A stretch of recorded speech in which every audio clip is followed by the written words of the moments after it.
Good morning. Bienvenue, Quay. Welcome to day 2 of the Act Big conference. We hope that folks who were here yesterday enjoyed their experience, maybe met some new people, did some networking, added to their knowledge on the topic that they can now bring to their respective provinces and sectors and really support advocating Canada towards a basic income guarantee. We want to thank Holland College staff who have supported us to bring this event to life, with a special shout out to Pat in the sound booth. And to Gina McIsaac for all of her behind-the-scenes work. She keeps us on track in a super beautiful way. And a very warm thank you to our conference sponsor and partner in many projects, the Advisory Council on the Status of Women. And a thank you to Ezra Santana and Andrew Lewis, who are our amazing photographers capturing this conference for us. If you haven't already, please visit our Community Voices for Basic Income board out in the lobby. Our hope is to collect these stories into a resource for post-conference, and that will be used in our advocacy work. And also please view the artist exhibit that we mentioned yesterday if you haven't already. And as always, if you have any questions, you can find a staff with a rainbow lanyard or head to the registration desk at any time. Okay, so this morning we would like to invite Member of Parliament for Charlottetown, Sean Casey, to say a few words.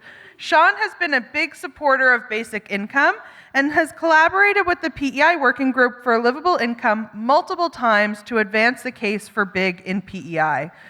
We also want to congratulate Sean on his recent appointment of Parliamentary Secretary to the Minister of Veterans Affairs and Associate Minister of National Defence. Thank you for joining us this morning, and welcome, Sean Casey.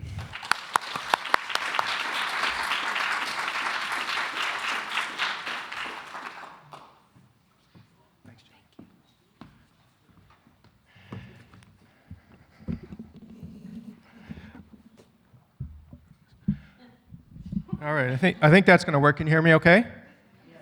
Thank you for that kind introduction, Gillian. It's a genuine pleasure for me to be here with the people that are passionate about basic income guarantee, because I'm one of you. And let me... I'd like to recognize Carla Bernard, the leader of the third party, for at least another day. When you see Carla tomorrow, you'll notice she'll be standing a little taller, that yoke taken off her shoulders. I would also like to recognize my good friend Senator Pate, who I understand is going to be delivering a keynote a little later on.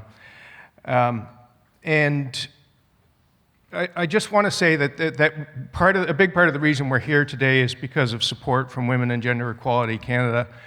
The fact that you're financially supported by Women and Gender Equality Canada is because of the excellent work that you do, the relationship that you have with the Government of Canada.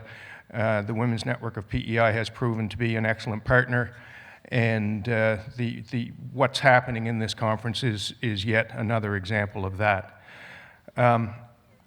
I also know that one of your presenters later on today is Barb Borax, who I've been working with quite a bit on the PEI demonstration project, and is someone who's absolutely indefatigable. And I'm sure you will see the same once you get to hear her later. When I look at the program that you have, and I was told that I had 5 to 7 minutes here today, so hopefully I won't overstay my welcome, but I thought, okay, I can talk about the PEI demonstration project, but you got people here way more knowledgeable than me. I can talk about the legislation that's been in front of Parliament, but the sponsor of the bill is here. So I thought the one thing that I could offer to you is my perspective on the political climate right now in Ottawa in terms of advancing this issue. So that's what I'd like to do.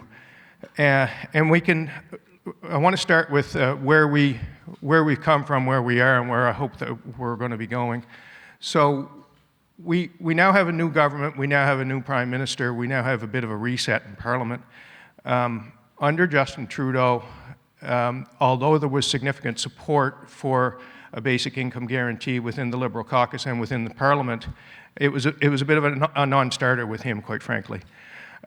He believed that the targeted measures that were already in place in our social safety net, that was the answer. And as Barb Borax is going to tell you later on today, we all agree that poverty reduction is a priority. The PEI, the paper that was put together by The Economist showed that a demonstration project in PEI would take the poverty rate from 10 down to 2, and it costed it. Nobody has ever costed what it would take with the existing measures to achieve those results. So the position that the Government of Canada took under Justin Trudeau's leadership, I would say, is one that wasn't necessarily evidence-based. Now we have a fresh start. We have, in the Liberal caucus, we have 70 fresh-faced, keen newcomers. Across Parliament, there is 1/3 of the people there are new. We have a couple of very strong basic income advocates within the Liberal caucus who are now unshackled from the strictures of being in cabinet and having to vote along party lines. And they are Jean-Yves Duclos and Karina Gould. Karina is going to be taking a leadership role in advancing Senator Pate's bill.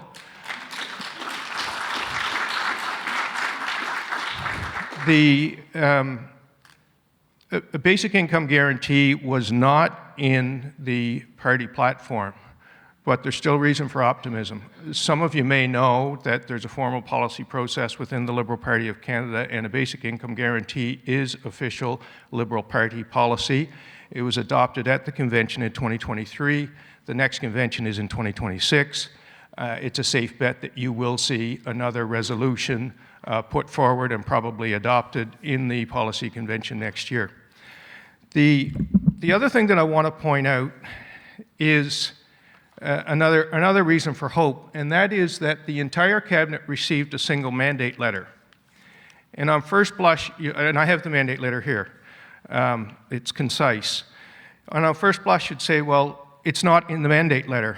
I would argue that it may very well be in the mandate letter. Under priority number 3, so the Prime Minister has directed the Cabinet to focus all of their efforts on 7 priorities. Priority number 3 is bringing down costs for Canadians, and, that's important, and helping them to get ahead. And if basic income guarantee doesn't fall into helping them get ahead, I'm not sure what does. Priority number 7, spending less on government operations so that Canadians can invest more in the people and businesses that will build the strongest economy in the G7. So that Canadians can invest more in the people that will build the strongest economy in the G7. Basic income guarantee fits there. The second last paragraph of the letter says, in addressing the tasks before us, we must remain true to Canadian values. Canada is a dynamic country that celebrates our diversity, cares for the most vulnerable among us, and strives for a better future for all. So, I would argue, based on the marching orders that have been given to the Cabinet, that basic income fits.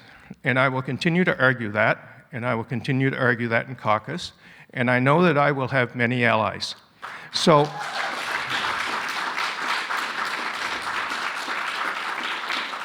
I hold out hope that the political climate is improving for the progress of a framework. I hold out hope for the successful passage of Senator Pate's bill. I hold out hope for the progress of the working group that's been stood up here in Prince Edward Island, and for the demonstration project.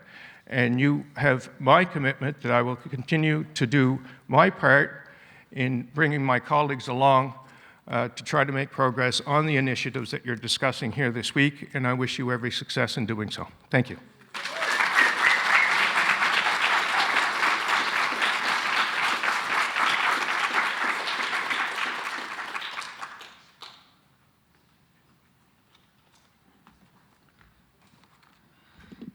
Thank you so much for being with us this morning and for sharing that information. I think a lot of people are going to take that into their day and into their work when they leave here, knowing that information. And like you said, it does inspire some hope and some excitement, and we know that we are going to continue moving forward. Thank you for being here, Sean. I am going to introduce our morning panel session, Basic Income Guarantee and the potential impacts for gender-based violence. I'm going to start, it is my pleasure, by introducing our moderator, Jaysonique Moss. Jaysonique was born and raised in Nassau, Bahamas, and Jaysonique moved to PEI in 2022 after completing her BA in psychology with a special concentration in forensic psychology and a minor in arts at the St. FX University. Her life's journey ignited a passion for wellness and advocacy, which now drives her work as a program officer for the Women's Network of PEI. Program facilitator for the Women's Network of PEI. With a deep-seated belief in resilience and perseverance, Jaysonique takes joy and purpose in supporting others as they navigate their own paths. A self-proclaimed foodie, she also finds pleasure in hiking, music, art, and quality time with her daughter. Thank you, Jaysonique.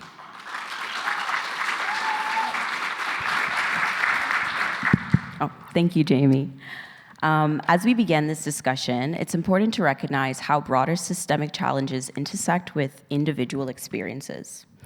Economic hardships increases strain on families, which can further contribute to the occurrence of violence.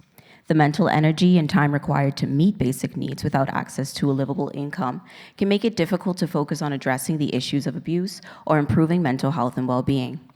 During this session, we will hear about key learnings from a recent report released in PEI, and we'll learn about the connection between GBV and BIG, hearing from local service providers about how basic income guarantee would impact the lives of survivors of gender-based violence. I would like to start off by introducing the team at Leading Impact. They are going to share their findings on basic income guarantee and the potential impacts on gender-based violence published. If you haven't seen the report yet, there is a scannable code available to access it, located on the front of your name tag and on the back of your folders. Without further ado, Lynn Ludd is a partner and consultant with Leading Impact Consulting, where she supports non-for-profit organizations and small rural municipalities in building capacity, engaging their communities meaningfully and planning for effective policy advocacy. Through this work, she helps community-focused organizations navigate complex challenges, develop strategic pathways, and amplify their impact. With a background in advocacy, community, and political organizing, Ludd has a passion for bringing people together to achieve shared goals. As a former member of the PEI Legislative Assembly, she authored several groundbreaking bills aimed at advancing social and environmental outcomes. She led the development of PEI's pioneering NDA legislation, the first of its kind in Canada, which brought national attention to the harms of guide clauses and inspired similar legislative efforts across the country. Ludd is also an active volunteer, serving on several boards and community organizations, including Gender Affirming Care PEI, the Summerside Lions Club, and Lions Housing. Trish Atlas is a partner at Leading Impact Consulting Incorporated, research coordinator with the PEI Advisory Council on the Status of Women, and a former member of the Legislative Assembly of PEI.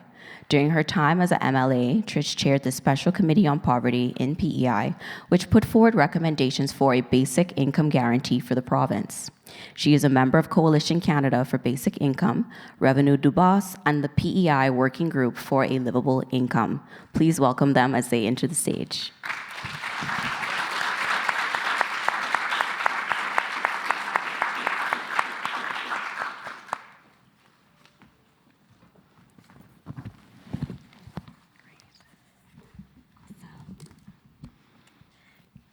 Is this on? Good morning, everyone. Thank you so much for giving us some time to share a little bit of information on a project we've recently had the pleasure to work on. So we were absolutely thrilled to have the opportunity to work on this project that was examining the potential impacts that a basic income could have for people who were experiencing gender-based violence. The project was a partnership between Cooper Institute and the Women's Network, with support from the Working Group for a Livable Income, and the project was led by an advisory committee. Oh, thank you for that, Trish. By an advisory committee made up of members from those organizations, as well as the Advisory Council on the Status of Women. And so for this project, we spoke with 35 individuals across PEI, and it was a mix of people who had direct experience with gender-based violence, who had either lived or living experience with gender-based violence, as well as service providers who support individuals who are experiencing or have experienced GBV. We were able to conduct 4 focus groups, as well as 5 individual interviews. And in these conversations, we also included some information about basic income, as well as a little bit of information about what we're talking about when we were talking about gender-based violence as a broad concept that encompasses many different types of violence that people experience. One interesting way that this project was approached that was a little different from different projects I've worked on is that before the final report was released, we shared a draft copy with everybody who participated in the project. And in doing that, we allowed people to provide us a little last-minute feedback if there was anything we missed, as well as to make sure that we weren't sharing anything that would identify anybody specifically. That was really important. We also worked, as Lynn mentioned, with a steering committee that worked with us throughout the project to ensure that that work was really grounded in the values of the work on basic income here in PEI, as well as reaching out to as many folks as we could to engage with the project. So we'll quickly walk you through some of the themes that came out of those discussions, but obviously in 10 minutes we don't have time to unpack it in a deep way, so we would strongly encourage you, as was said, the report is online, you can get to it from the QR code, and it is heavily populated with direct quotes from those individuals and service providers, so I do think you would find it interesting to peruse. One of the themes that came out is that it was regularly acknowledged gender-based violence happens at all income levels. Economic stability in no way guarantees safety from abuse. People in higher income households facing violence often find it difficult to leave that stability because access to income is in no way guaranteed. Leaving an abusive relationship can also mean leaving one's community and their social connections. And if a perpetrator is well respected in the community, people may question the credibility of the survivor coming forward anyway. A common sentiment from people was, who is going to believe you? And of course, there are additional challenges for people who are living low income or in poverty. It's important to acknowledge that poverty does not cause violence, but it can exacerbate situations where violence is already a risk. And when you are trying to meet your basic needs and those of your family without adequate resources to do so, there's little time for anything else, let alone healing from trauma or finding a way out of violence. So one participant told us the biggest tool of abuse is not physical, it's financial coercion and control. And this was echoed many times. Many participants described having no access to household income or financial decision-making, and some were never taught how to manage finances at all. Even when women earned income themselves, partners often manipulated or took control of it. Some were forced to give up their share of assets just to escape, even if the impact of that would be lifelong poverty. Social isolation and financial control often go hand in hand. When a partner limits access to transportation, work, or even the amount of gas in your car, it cuts people off from their community, their friends, and their family, leaving them more vulnerable and with fewer options. And without financial independence, leaving can be literally impossible. Financial ties don't end when the relationship does. Even when someone gets out, shared debt, joint accounts, and uneven division of assets can leave them financially unstable for years. Many described moving from a middle-class lifestyle to poverty overnight. Shared resources like vehicles, phones, and bank accounts can also be tools of control. Abusers can monitor phone records, they can restrict access to transportation or drain those joint accounts. And still, some participants said they stayed because they feared their abusers would have nowhere to go, no income. Others felt guilty about taking away their partner's financial stability. As one person told us, we have been socialized to take care of their needs too.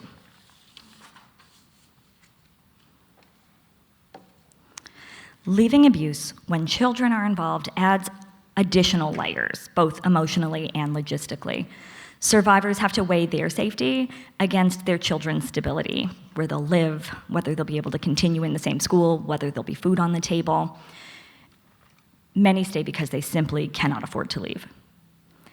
And of course, there are intergenerational impacts of abuse. Many had grown up in homes with violence and then found themselves in similar adult relationships. Having family and friends who you can turn to when you are leaving an abusive situation can make a critical difference. And for those who had experienced abuse in their family of origin, their family may not be a safe place for them to turn to for support. So survivors leaving abuse face many barriers within the system, and people described the process as jumping through hoops, needing to repeatedly prove their situation to caseworkers, which could be re-traumatizing and discouraging. Meeting program requirements was a real challenge for many people, particularly if someone left a situation quickly and they weren't able to collect all of their personal records or their identification. Legal services are costly. Legal aid is limited, and in PEI, it doesn't cover things like division of assets, which has huge implications for years to come. Housing is another critical challenge. Shelters and traditional housing are limited. Affordable rental units are scarce, and without stable housing, many stay in unsafe situations. Of course, a basic guaranteed income would not solve the housing shortage, but it could provide more options for people. One of the themes that we heard again and again throughout these conversations was the empowerment that a basic income guarantee could bring to folks who are experiencing gender-based violence in their relationships and in their homes. It can lead to being able to make choices that otherwise simply would not be accessible to folks who just are not able to access the financial means to leave independently on their own and have that security to know that no matter what, they're going to be able to meet their basic needs and the basic needs of their children if they choose to leave an abusive situation. We also heard that for those who do choose to leave, in many cases, there are instances where people they choose to return to that abusive relationship because of the financial hardship that they face after leaving.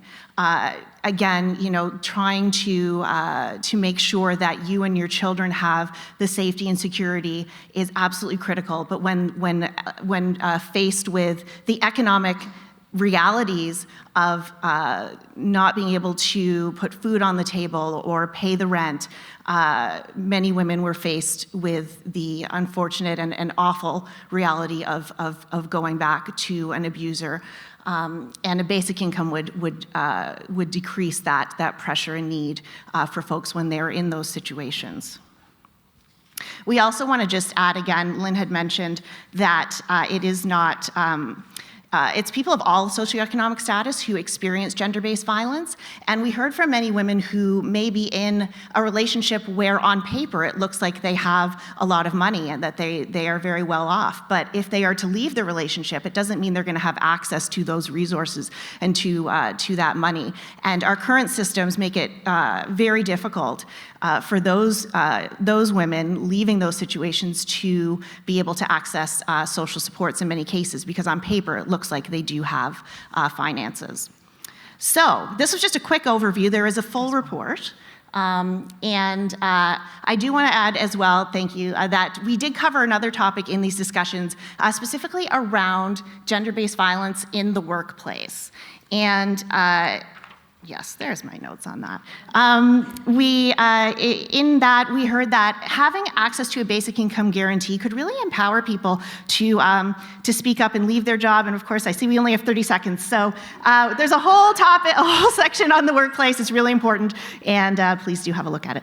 Okay, so recommendations. I do want to touch on these quickly because this is key. So recommendations for a basic income guarantee based on this research. A basic income guarantee must be sufficient to meet the essential needs of individuals and families.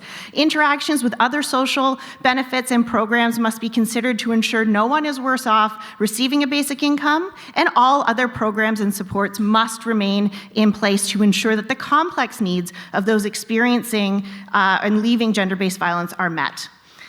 A basic income guarantee must be provided to individuals with mechanisms to react quickly to changes in the relationship. And this is really important because, as has been mentioned several times throughout this conference, those finances are often very intertwined and interconnected. You have joint bank accounts, you have shared debt. So leaving the relationship, waiting for the federal tax system to respond to your basic income needs every year is not sufficient. We need provincial mechanisms in place that will be able to respond more quickly. That's critical. That there should be some mechanisms in place to screen individuals and families is important. We'll have to unpack what that can look like, of course, because we don't want any barriers to access. That's absolutely critical. And it was also mentioned that educational opportunities for those who are leaving a relationship and may not have had control of finances in the past to learn about how to manage that and how to be supported in that is critical. So. That's the 30,000-foot overview. Thank you so much.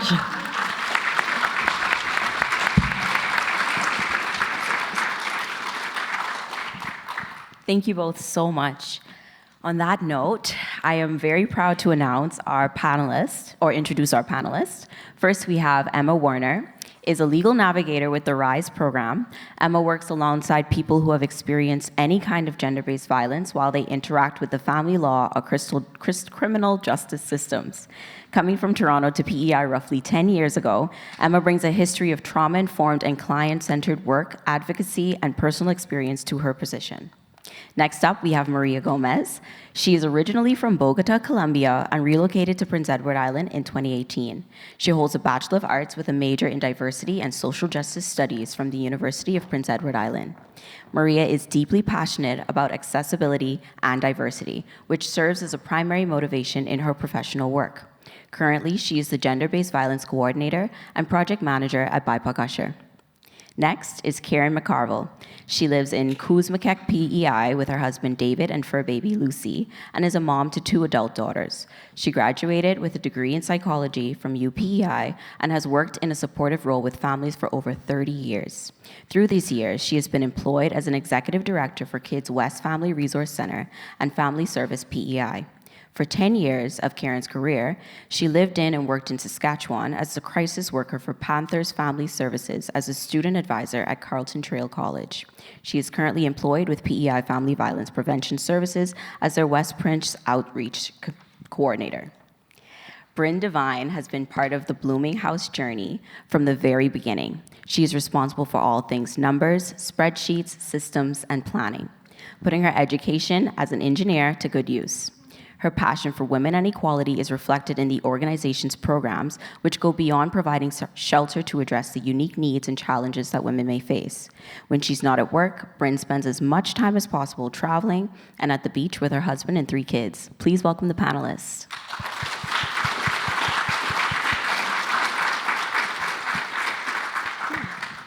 And so, the report covered a multitude of themes ranging from socioeconomic status and stigma in PEI communities, power and control in abusive relationships, shared income, resources and debt, children and intergenerational impacts, housing, income, social assistance and other support programs, autonomy and choice, gender-based violence in the workplace, and also included recommendations. But what I would like to know from you panelists is, was there anything from the report that surprised you, and if not, why? I can start if you want. I would say the short answer, and we spoke about this amongst ourselves briefly, the short answer is no. There was nothing in that report that was a surprise for those of us that work day to day with people who are experiencing gender-based violence. But what is extremely important is seeing those facts written down and distributed and those voices heard for those among us that may not hear those personal stories every day of just how difficult it is these days to survive, basically, you know. I 100% echo what you said, Emma. And I think it speaks about we all have access to community in different ways, but very frontline, and that speaks about how leadership roles are playing out, because we all know the facts. We probably see them every day. That's part of the work that we do. So nothing was truly shocking, but it is, as you said, good to see it out there. And now it's where or whose ears are ready to listen.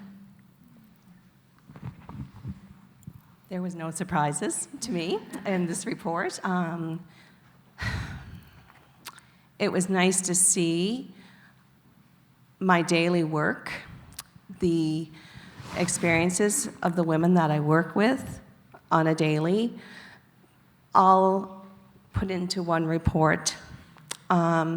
It's a very good reminder to those that don't work in this field every day of what our gender-based violence victims go through at home, but also all the other things that they have to deal with besides. Yeah.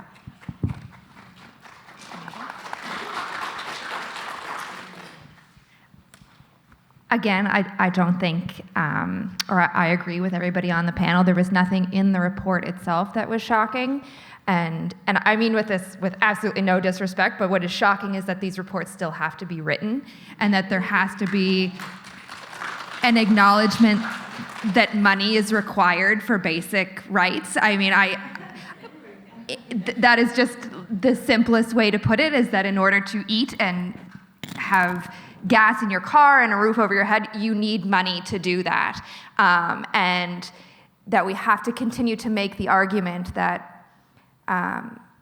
people trying to leave really traumatic situations need every possible intervention and help that we can give them, and the idea that they should have to then tell their story to everybody or jump through all the hoops or make very difficult life decisions in the midst of trauma is unconscionable that's what we've decided we should do, and that the idea that money is required to live should just be a known fact. I couldn't agree more, and thank you all for answering with your honesty. While the report may not have provided any new information for folks that are, frontline workers, I'm sure some of the realities recorded has had a profound impact with the audience that paired with your expertise that you're going to give today. And so with that, can you share with us what is the cost of abuse? And if I had to reword the question, what do people that you work with, how do people that you work with suffer financially as a result of GBV? The people that come to Blooming House, there is a significant financial cost to leaving a situation where they're experiencing gender-based violence. But the cost kind of ranges over all of the metrics that we're able to evaluate a person's life. So I have two stories in particular that I think can really highlight the cost that we see. And while it might not be strictly financial, I think the other costs are more important. We had one woman who came to us, and when she eventually found our services, she weighed maybe 85 pounds. She was suffering from pneumonia at the time, and she had experienced some pretty significant traumas after she left an unsafe situation, and the only place that she could find to sleep at night where she felt like she would be safe was in a graveyard. So She left everything she owned, which is a fairly significant financial cost, but she also experienced additional trauma. She had physical health implications from it, and the emotional cost of that is quite high. We had another woman who came to us who ran a business with her husband, and as Lynn and Trish mentioned, often the controlling of finances is part of the violence that people experience. They ran a business together, but everything was in the husband's name. His pension was in his name. The house, the farm was in his name. And when he died, she lost it all. And so she went from what she thought was a co-business owner to staying in a homeless shelter. And again, there is significant financial cost to that, but it's all of the other costs that I think are so much more important. From an organizational perspective, we are already giving basic income guarantees to these people, but they have to come through us first. Blooming House's mission is to improve the lives of women experiencing homelessness, up to and including. I would really prefer if they didn't become homeless in the first place. We can intervene after the fact, and we do, our staff do a fabulous job of that. But to be very transparent, we are already paying for these people's basic needs. We are providing shelter with public dollars. We are providing food for these people with public dollars. All of our money comes from either provincial funding, federal funding, or the public. So we have decided as a society that we would like to take care of these people's basic needs, but for whatever reason, we've decided it has to go through an organization first. And it would be significantly less traumatizing if it went directly to the individual.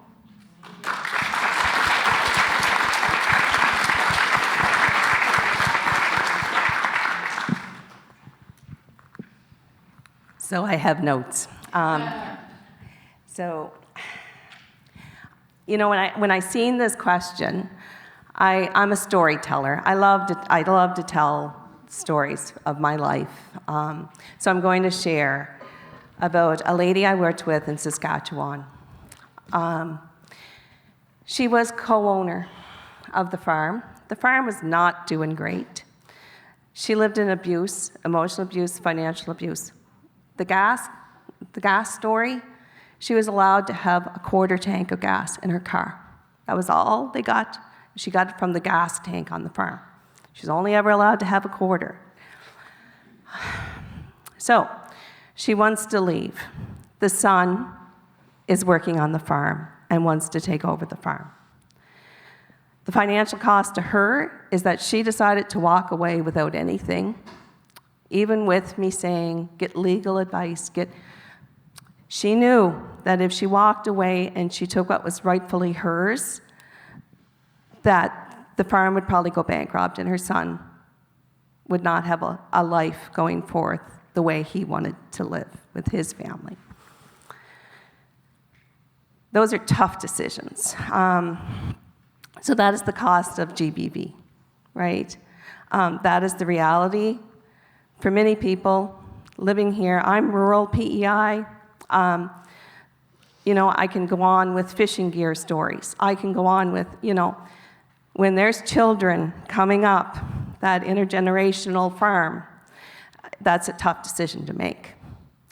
And you know, I may sit across and disagree with the decision, but I understand the decision, and it's their decision to make. What are the costs? Sorry.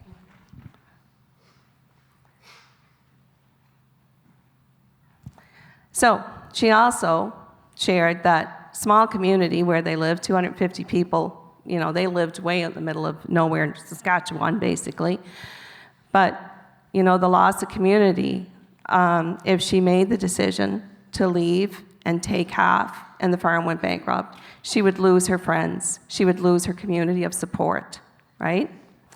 Cost of trauma counseling services, that was another thing that came to my mind, is There's wait times usually for community mental health. Up west is actually not too bad for that, but getting people who are trained well in trauma counseling, like our Randall, that's difficult in rural PEI.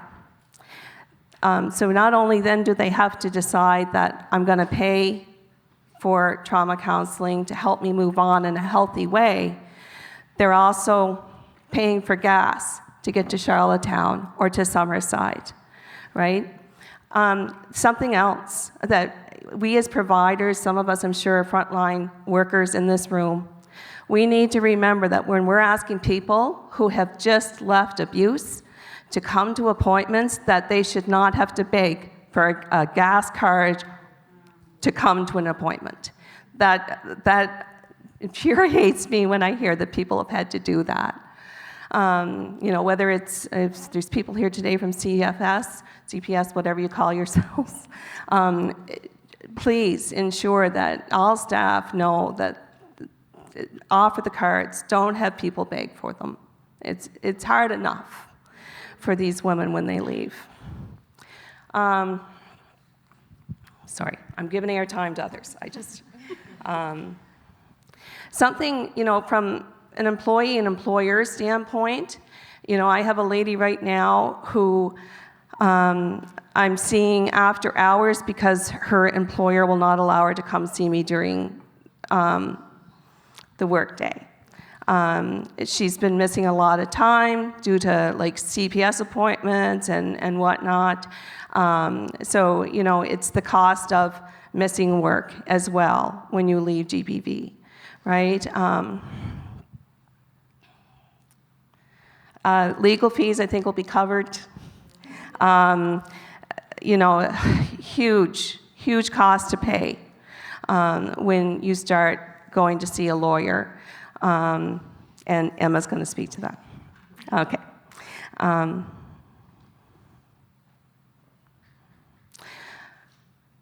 Child support.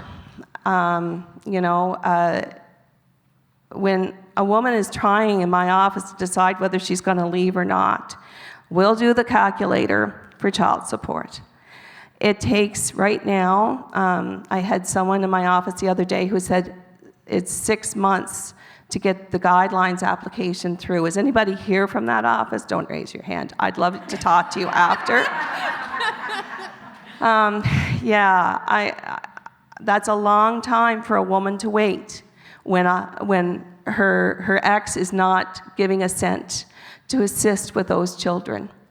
Children are doing without because child support is not being paid. Now, there's 100 stories about child support, but my goodness, let's hurry that up a little bit for the women that are trying their best to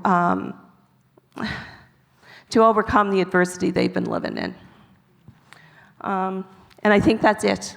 I'm going to move on now. It was really hard for me to come up with what is the cost and summarize it. And I think Bryn and Karen have done it beautifully.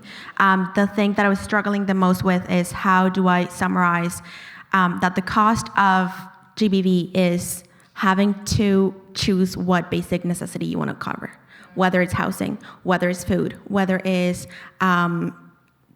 just the basic things. So this happens to migrant workers as well. This happens in different pockets in community. We were seeing from Carly yesterday at the panel, it happens to artists, it happens to entrepreneurs, it happens for a lot of folks, having to choose whether they want to cover food, gas, whether they want to cover their housing.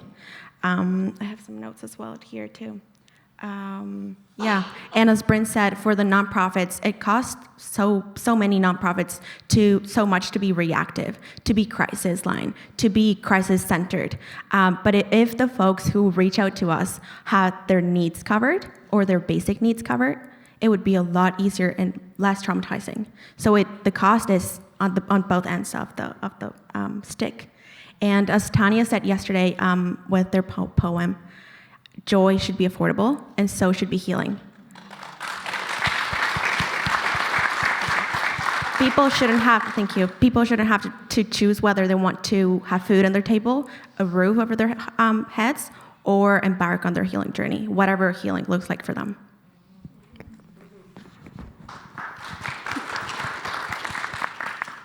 Yeah, so I think my co-panelists have done a fantastic job of highlighting just how unfair a lot of the decisions are that need to be made when someone is weighing whether or not to leave a situation where there's GBV present. One thing I would like to speak to for a moment, because I know we sort of ran out of time, is workplace sexual harassment, because that's a population that our program works with. And that is somewhere where guaranteed basic income would make a huge, huge difference. Because if you're someone who is in a situation where you have to weigh staying in a unsafe situation or keeping that roof over your head, keeping food on the table, there's already a power imbalance that exists between employer and employee. And when that is further exploited and there's violence going on or trauma going on, guaranteed basic income would give people that breathing room, right? Like, you don't have to rely on this person to ensure that your basic needs are met. You could way more easily make the decision to leave. PEI is a small place, so we do hear stories too of people who experience workplace sexual harassment in a small industry, and the fear is that speaking up is going to stigmatize them and make them unemployable because employers speak. And so if they had the space to retrain, to take a step back, to figure out what they want to do next and not worry about, again, keeping food on the table, keeping their basic needs met, it would be so massive for so many people. So I really liked how the report touched on that, and I just wanted to highlight that. I will speak to the legal piece, as Karen. So the program that I work for, we provide legal information and support to people, but there is such a huge, huge gap in terms of representation. Legal aid is there, but it's so hard. I did write down the number. Just give me a second here. If you're a single person, the income threshold for legal aid is currently just over $22,000 a year after tax. And if you make any more than that, you don't qualify. They also take into account assets. So if you're in a situation where you manage to stay in your house, I'm hearing a lot of groaning, I appreciate that. But if you're in a situation where you manage to get the abusive partner to leave and you want to stay in your house and you're now living on, even if you're making less than that, if you own your own home, they count that as an asset and you may not qualify. So that's huge. And then even if you do qualify, they help you with parenting issues. They do not help, as was mentioned, with division of assets, which can lead to years of court disputes. So while a guaranteed basic income isn't going to necessarily fix that, if you have someone who is going to have to navigate representing themselves in court, at least a guaranteed basic income would take some of those other pressures off so that you might have a little bit of breathing room to figure out how you're going to navigate that. If you're less stressed about feeding yourself and your kids, maybe you can actually look at these legal documents and try and, because it's so much work. It is so much work. So that's, I'll leave it there.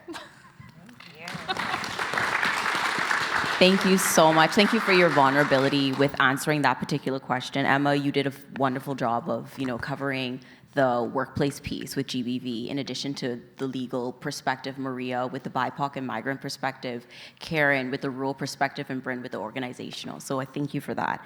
On that, how are they able to rebuild their lives in 2025, given that inflation is on the rise? We are in the midst of a housing crisis and, whispers of a recession. How have you seen that in your line of work? Me? Okay. It is very, very hard for a woman to rebuild when she chooses to leave. I have done budgeting with a lot of women in my office, and the basics aren't even covered. So would this be helpful? Most definitely. I think for the clients that I have, sometimes they come in and, they're in that contemplative stage of leaving. And once we do the budget, they ghost me. And I reach out still through my text, because I get the permission to, and check in, and everything is okay, Karen. I worry about them. I worry greatly about them. Or women, they choose to leave. I also see women choosing to leave. And they get out and they find out how hard it is financially. They find out that, oh my gosh, he's getting 50% custody. I'm better with staying and knowing I can protect my children from him. So it's very difficult to build a life today with the rate of inflation and the cost of food, the cost of, well, first of all, let's talk about affordable and attainable housing. That's a whole another day of talk. It's just not there. Rural PEI, it's just not there. We need more social housing. So I have a client who makes $1,900 a month,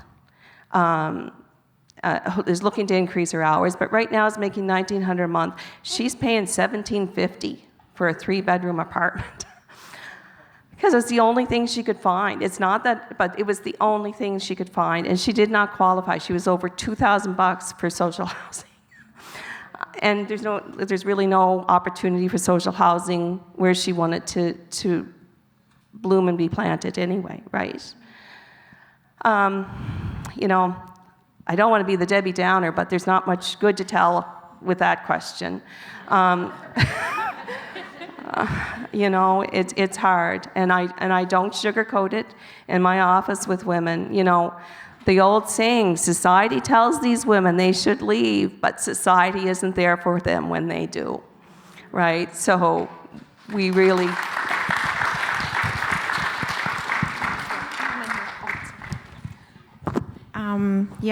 Thank you, Karen. I think that explains really well, and I think having BIG would be a huge benefit, although it can't be the only support for folks, and that has been said across the conference and across the board, I'm sure.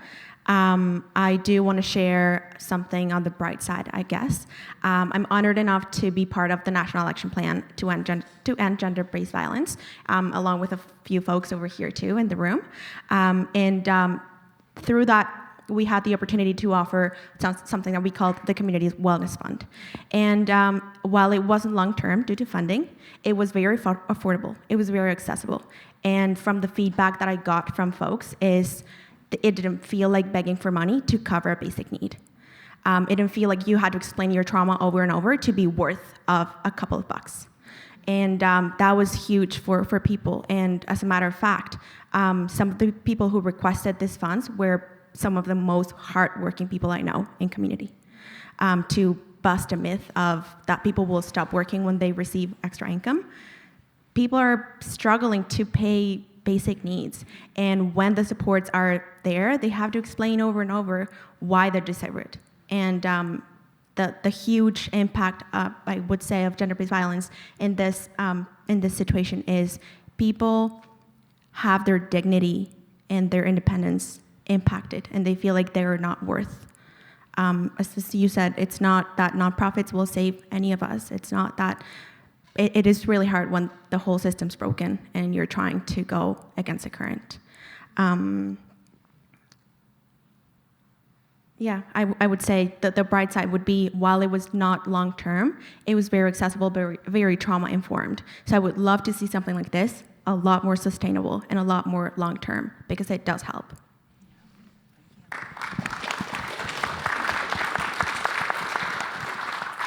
Yeah, thanks, Maria, because I think you touched on such a massively important point, which is dignity, right? And that the idea of like not having to come, quote unquote, come begging for anything, right? Like everyone deserves that kind of assistance. I don't have a whole lot to add to this question because, as my colleagues have mentioned, it's really hard. But we do see people who are managing to put their lives back together. But it is by tooth and nail and sometimes luck. And it shouldn't be that hard. You know, like people should be able to keep themselves safe, and it shouldn't be that difficult. So I will leave it.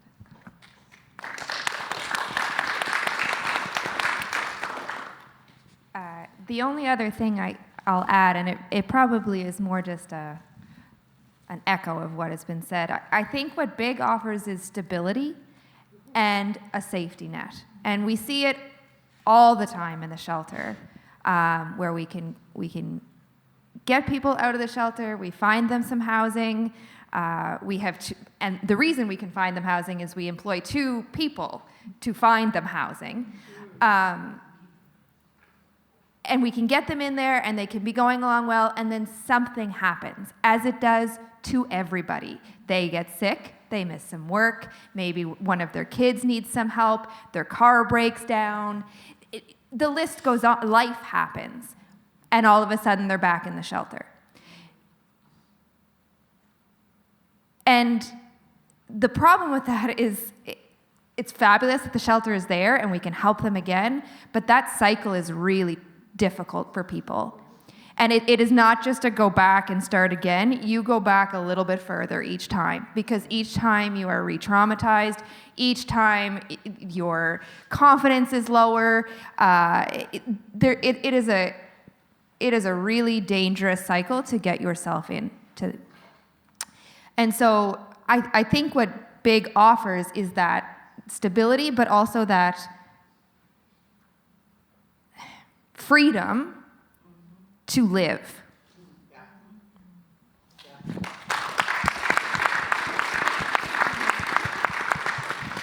Thank you. And like as Bryn said, echoes, what you're hearing today echoes exactly what is in the report, what has been shared.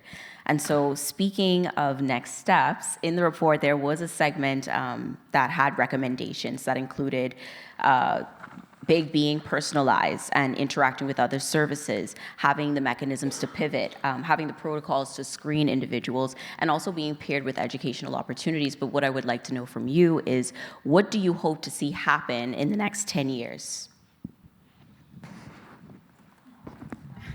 Okay. Yeah. I'll go first. You know, for 7 years since I started doing this line of work, I have been saying, why are we not providing subsidy to women who want to leave gender-based violence? To all who. So this certainly would be quite welcomed by myself, by many organizations, by many people. It is needed. So hopefully, in 10 years, we will see this, right?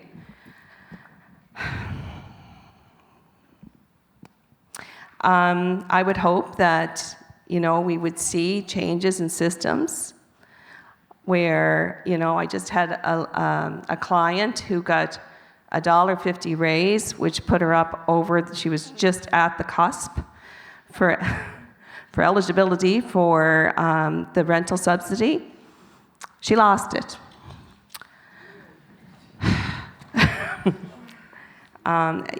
Rent controls and stronger regulations. I just went looking for a 2-bedroom apartment with my daughter. Oh my.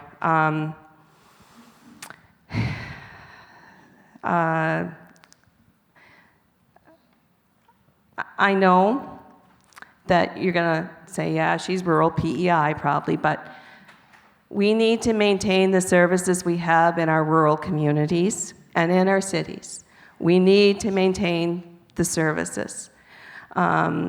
We've had a government agency close its office in O'Leary and using it mainly as just a satellite. They're dropping in on occasion to use a computer. It was a pretty prevalent, I'm not going to go into detail, but it was a needed service in our community. And for various reasons, it was removed. We need to think long and hard when we start removing things from communities. I struggle to do this work some days because I'm lacking supports myself. And when I am reaching out, the length of time to get things done or get people in to be seen, Rise is the quickest, by the way. Yay to Rise.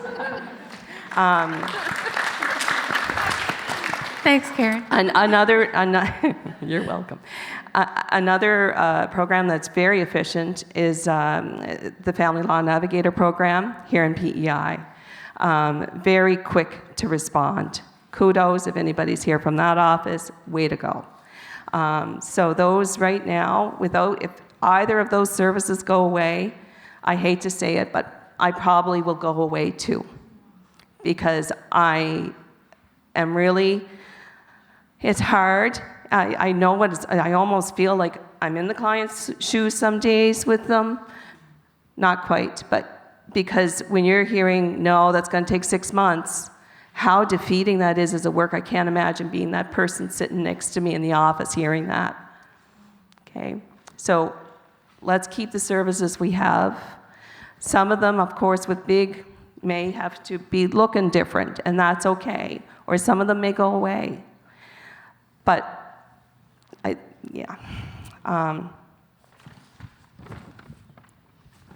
already touched on mental health. Mental health is so important. For anybody who's worked in this field, a woman's self-worth and self-esteem is diminished when they're living in abuse. The trauma that they have gone through, they need good counseling after, and if it's offered, it should be there for them. I would love to see trauma counseling just being a box I tick and I do the referral and it's all paid for and they get in a short amount of time, right? I'm holding hands in my office for 3 months sometimes until I can get them into a counselor.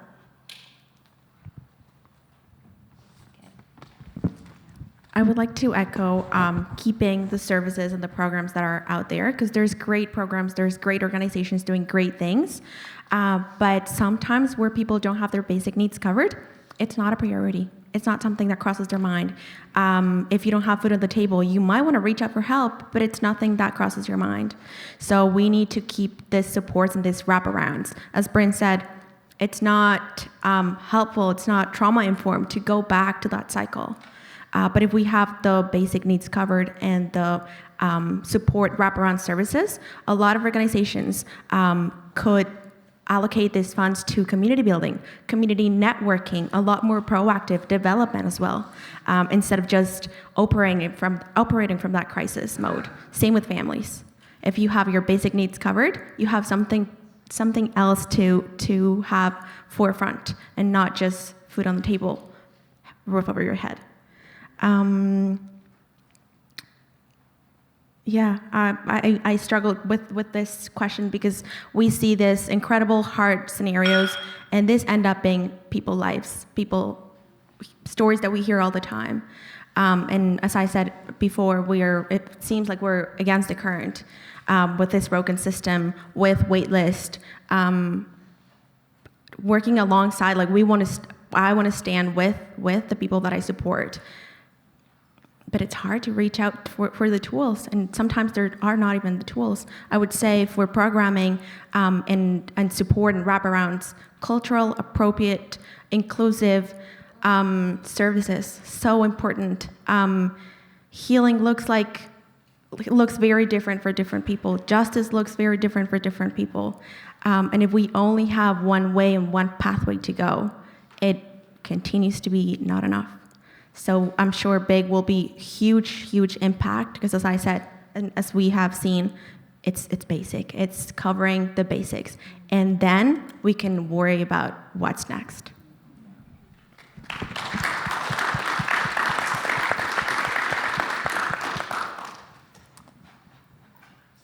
I would love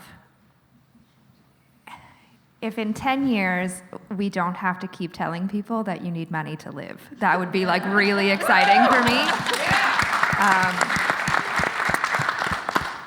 and that you don't need to meet some kind of criteria. Everybody is on board with a Child Canada benefit.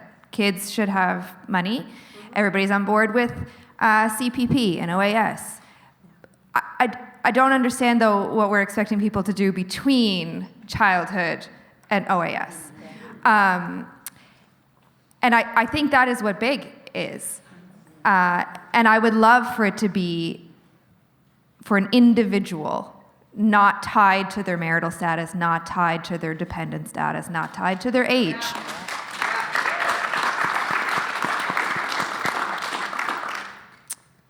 I think it gives people autonomy and independence. It gives people a baseline that they can make sure that all of the things that you need to live are taken care of.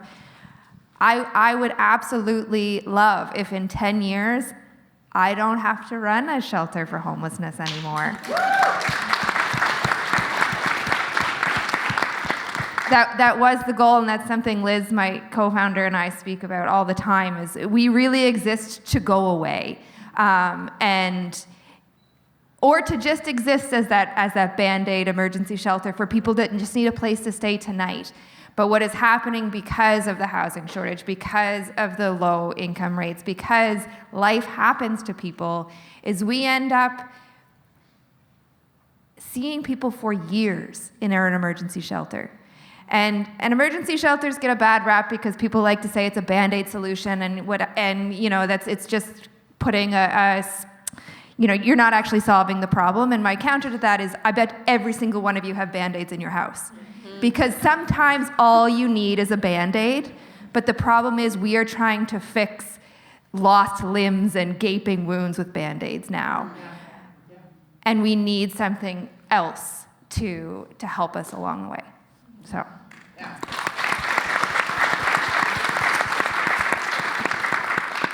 Yeah, I wholeheartedly agree with what all of you have said, and I don't have a whole lot more that I think I can add, other than, like, obviously there's a lot of care providers on the island who are working extremely hard to be that, like, stopgap, but it's like we're all kind of like patching a leaky boat, kind of, you know, and we're all stretched and we're all doing our best to hold people up and to make sure people don't, you know, fall underwater. But it would be really great if, you know, we didn't have to work so hard and we weren't stretched so thin, and that we could be that, like, occasional support for people who, you know, have the dignity and freedom to be able to live the way that they want to live. And yeah, I'll leave it at that. Thank you all so much for sharing your visions. While big is such a good thing, if we're talking about the future, that would also include having the necessary infrastructure in place. And Ashley Clark did a phenomenal job of going into detail about this. And so I think we have like 5 minutes left, and so I have one last question for you all, rapid fire. Is basic income something that is discussed often by your clientele or organization? And if not, what is one thing that you think would initiate that? I can start this one. We do talk about it quite a bit because my coworkers happen to also be big advocates of it and have been for some time. And then, you know, we also hear just from clients all the time, or maybe that's not what they're identifying specifically, but just that, like, the long wait times to get any kind of support, the uncertainty of whether support is going to be there. Like, Karen, I know, and sorry if I'm stealing your talking point, but we mentioned it earlier, you hear a lot from people going, like, if I just won the lottery, you know, like, and like, if I just had that. So I think even if they're not saying, I wish there was a basic income guarantee, they're planting these seeds where, like, it was so needed, and like, people know that, I think. Yeah. I would say it is a concept that we talk about within the organization, but also with our community members.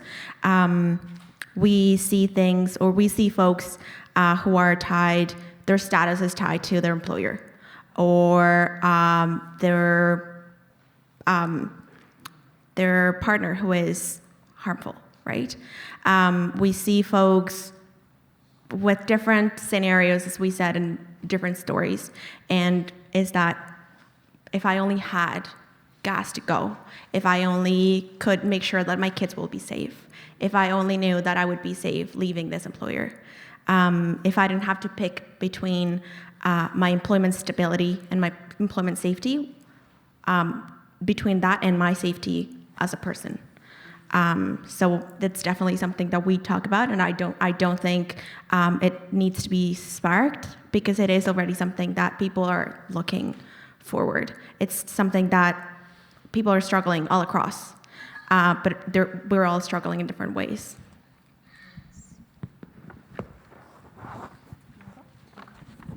Okay. I think very similar to what Emma said is that we don't hear those words from our guests. We don't hear, I wish there was a basic income guarantee. What we do hear is, well, if I reduce my hours at work by this much, then I can go and get my social assistance, but I don't want to go and get that, because then what if I don't get the hours at work and I don't qualify for the senior housing allowance because I make too much money, but I still don't have enough money to pay my rent. We hear like very complex math problems. Like I have a math degree, and I still am like very much struggling with how they're supposed to add up dollars when other ones are being subtracted. And so I think we constantly hear, again, this idea that I need money to pay my rent, and I need money to eat, and if I don't have enough money, I can't have those things that I need to live. And so while they don't put the same title on it, that sentiment is prevalent in the shelter. I hear that math all the time in my office. Yeah, I can relate. I know Nikki Gallant is here today from Lennox Island Shelter, or from the health center. I'm sure she can relate too. The lack of income and financial burden of being a single person in today's world is discussed quite often in my office. It's probably every time someone comes in my office. I don't have the money to leave. I don't have any savings. I don't have any credit, right? The educational piece around finances for women is something we really need to focus on. I truly believe there should be a financial 101 course given, maybe it is now in the schools, I've been saying this for years, in the schools. So they know what a credit card is, they know how to establish credit, right? You're surprised the amount of 30-year-olds that come in my office that don't have credit, right? I just wrote some random thoughts about this question. So I said, women stay in abuse out of fear of poverty, which is likely to be their future picture without taking care of their basic needs, right? Fear of child support not being paid, fear of high rent and being homeless, fear of no legal support. RISE is great, it gives us 4 hours, it lets them know and get knowledgeable about their rights. But above and beyond that, none of the people I see in my office have disposable income for a lawyer. Fear of waiting for supports, fear of not being sure if they will be able to get help from systems like social assistance or employment insurance. If you already have really bad anxiety and you're waiting to hear back from these systems, oh my. Fear of abuse carrying on after she leaves. It doesn't stop, right? Especially if it's an emotional abuse case and the powers that be don't see a need for an EPO, it will continue. There are things we can do. The Family Wizard app, if you have children, is a wonderful thing. Look it up if you don't know what it is for your clients. So that can kind of contain conversations to just about the children on this app. Fear of shared custody. Women stay to protect their children because they fear that he will get 50-50 custody. Fear for children while in his custody, fear of systems not protecting children, fear of food insecurity, fear of having to do it on their own. fear of being shunned by community or stigmatized, fear of judgment from systems that are supposed to be there to help. I've had a few people say, "It's nice to talk to you, Karen. You don't judge me."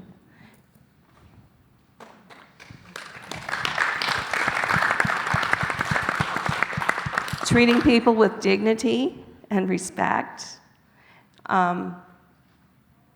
If you can't do that, don't do the job, right? I think I can speak on behalf of the audience. Just thank you so much all for just coming on stage and sharing your insights, sharing your visions, sharing your true feelings about how basic income would affect community. And with that, thank you to the audience for listening to this panel. Thank you.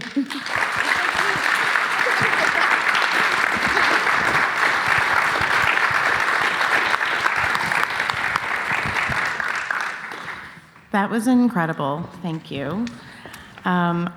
Such a difficult topic and discussion, and so essential to have. And so, as Jason mentioned, thank you to all of the panelists and to Leading Impact for starting our day in this way.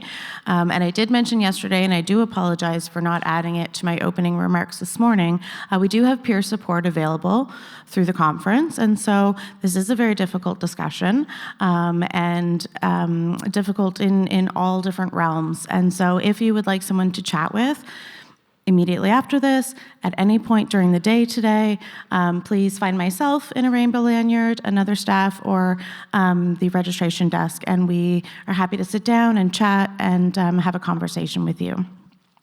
We mentioned the report being available through the QR code on your lanyard and in your folder. We also do have a few print copies available, so if you would like to pick one up, I do encourage you to do that. They are on the swag side of the registration table, so please help yourself. And Senator Kim Pate, who will be closing our conference today, also brought a sheet that's available for anyone who would like it, which is around kind of busting the myths that are attached to BIG. So those are available in the lobby as well. And so we will start our break now.